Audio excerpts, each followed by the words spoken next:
Welcome back to जागो दुनिया। मैं हूं फारूक हसन, मेरे साथ मौजूद हैं सुंदस जमील। और मर्ज की नफ्स तक हमारा जो सेगमेंट है अगला, उसमें हमारे बहुत ही अच्छे इंटरेस्टिंग से डॉक्टर हैं, बड़े अच्छे हमारे दोस्त भी हैं। Doctor Azeem Jahangir he is a cosmetologist हैं और स्किन स्पेशलिस्ट हैं, डर्मेटोलॉजिस्ट भी हैं।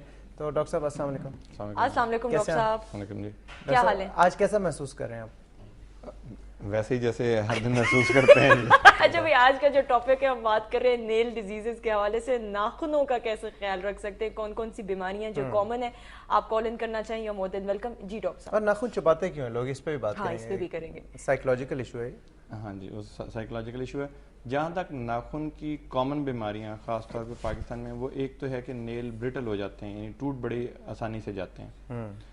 दूसरी जो बड़ी कॉमन बीमारी है वो है कि आपने कोई मैनिक्योर करवाया कहीं से और उसमें वो पार्ट नेल का जिसको कि हम अच्छा नहीं समझते, आप कहते हैं कि जब मैं नेल पॉलिश लगाती हूँ तो वो बिल्कुल उसके एजेस जो हैं वो इतने क्लियर नहीं आते, जिसको हम क्यूटिकल बोलते हैं, यानी वो जिल्द जो हल्की सी नाखून पे आई होती है वो हम उतारते हैं कि ये अच्छी नहीं है, तो उसके उतारने से कुछ बीमारियां हो जाती हैं। नेल फंगस की भी बीमारी? नेल फंगस की भी बीमारी हो जाती है। फारूक साहब तकरीबन आधे डॉक्टर बन ही गए हैं। डॉक्टर साहब के साथ मेरी बड़ी दोस्ती भी है, मुझे अक्सर ये टर्म्स ऐसे बताते रहते हैं, मेरे थोड़ा इंटरेस्ट भी है, क्यूरियोसिटी होती है, मैं इनसे बड़ी वो बेसिक टर्म्स पूछता हूँ। तो बिल्कुल सही कह रहे हैं, नेल फंगस हो सकता है।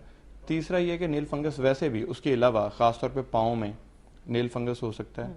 काफ़ी दफ़ा जो नाखून है बहुत मोटे हो जाते हैं और वो नेल फंगस की वजह से भी हो सकते हैं और नेल फंगस के अलावा भी हो सकते हैं, और उससे काफ़ी दफ़ा गलत इलाज भी चलता रहता है नेल फंगस का इलाज काफ़ी अर्सा चला और नेल फिर भी ठीक नहीं हुए, तो एक वो भी बीमारी है। और एक और बीमारी जिसको हम इनग्रोन टो नेल बोलते हैं, कि जो नेल्स हैं वो दोबारा जल्द के अंदर गोल होकर जाना शुरू होते हैं और बड़ी शदीद वो तकलीफ वाली बीमारी है, जो कि आम तौर पर जो ग्रेट टो नेल है यानी पाँव के अंगूठे पे बहुत ज्यादा वो होती है। और डॉक्टर साहब एक है जिसमें नेल्स बहुत वीक से, मतलब बिल्कुल कागज की तरह हो जाते हैं। ब्रिटल, हाँ जी, वही बड़े जो नरम हो जाते हैं नेल। हाँ। तो ये तो हैं कॉमन बीमारियां। ठीक है। अच्छा डॉक्टर साहब, मुझे बताएं, खवातीन घर के अंदर जो काम करती हैं, अक्सर होता है बर्तन जो धोती हैं खवातीन, उनके पानी में मुसलसल अगर हाथ रहे या कपड़े धोने से क्या नाखून जो है कमजोर हो जाते हैं, ये जानते हैं? पहले कॉलर से बात कर लें, देखते हैं कॉलर क्या कहना चाहते हैं। हेलो, अस्सलाम वालेकुम। वालेकुम सलाम जी, मैं शफकत बोल रहा हूँ जी, मुल्तान से। जी शफकत साहब, खुशामदीद, क्या कहना चाहेंगे? मेहरबानी जनाब, आपको डॉक्टर साहब को सलाम, आपको भी सलाम। वालेकुम सलाम। मोहतरम, मेरा डॉक्टर साहब से सवाल है कि मेरे नाखूनों के में लकीरें पड़ गई हैं जी काफी अरसे से। अच्छा। मेरी उम्र तकरीबन 52-53 साल है जी। ठीक, उसके बारे में कुछ फरमाएं जी। ये लकीरें किस किस्म की हैं, मतलब गहरी लकीरें? सीधी लकीरें जी, हल्की हल्की लकीरें सीधी। और रंग इनका नाखून जैसा ही है जी?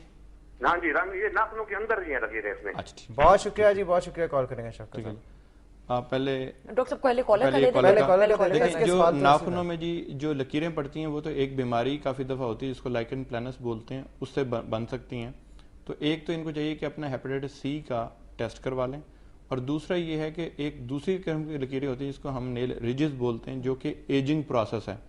जिस तरह आपकी जिल्द पे झुर्रियाँ पड़ जाती हैं, उम्र के साथ साथ आपके नाखून में लंबी लकीरें, यानी जिस तरफ नाखून है उसी तरफ को लकीरें हल्की हल्की सी रिजेस पड़ जाते हैं, ऊपर नीचे उभार हो जाते हैं, जो कि एक एजिंग प्रोसेस का हिस्सा है।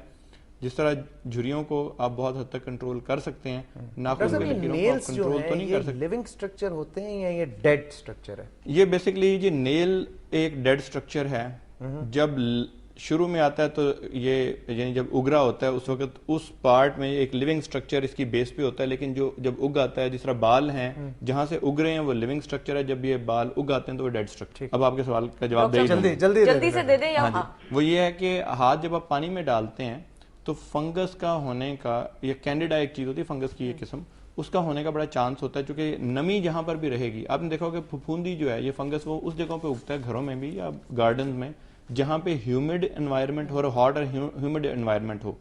तो उससे क्या होता है कि फंगस ना सिर्फ नाखून में बल्कि उसकी जो साथ वाली जिल्द है, लेयर जिल्द की, वहां पर भी हल्का सा मैसेरेशन हो जाती है, उग जाता है, ग्रीनिश सा हो जाता है। तो उसके लिए एक तो बड़ा आसान तरकीब तो ये कि आप जो जब भी एक तो ग्लव लोग जो पहनते हैं वो गलती ये करते हैं कि ग्लव तो पहन लेते हैं, उसमें और पसीना आता रहता है। तो या तो ये कि कॉटन का आम वाइट ग्लव लेके उसको पहले पहन के उसके ऊपर आप अपना बर्तन वाला जो प्लास्टिक का ग्लव पहन लें ताकि खुश्क आपका पसीना ना आए। दूसरा ये कि जब आप हार्श सोप्स यूज ना करें, और तीसरा ये कि अपने क्यूटिकल को उसी तरह रहने दें जिस तरह वो अल्लाह ने बनाया है। अगर आप वो एक सील है ताकि अंदर कोई जरासीम ना जा सकें तो उससे आपके काफी बेहतर रहेंगे। Thank you so much doctor साहब, बहुत शुक्रिया डॉक्टर साहब, प्लेजर हैविंग यू। इंशाल्लाह नेक्स्ट टाइम आपको दावत देंगे। और अभी हमने ब्रेक की तरफ बढ़ना है, लेकिन आपको ये बताते चलें ब्रेक के बाद हमारे साथ मौजूद होंगी आपकी हमारी बहुत ही फेवरेट जुबैदा तारिक।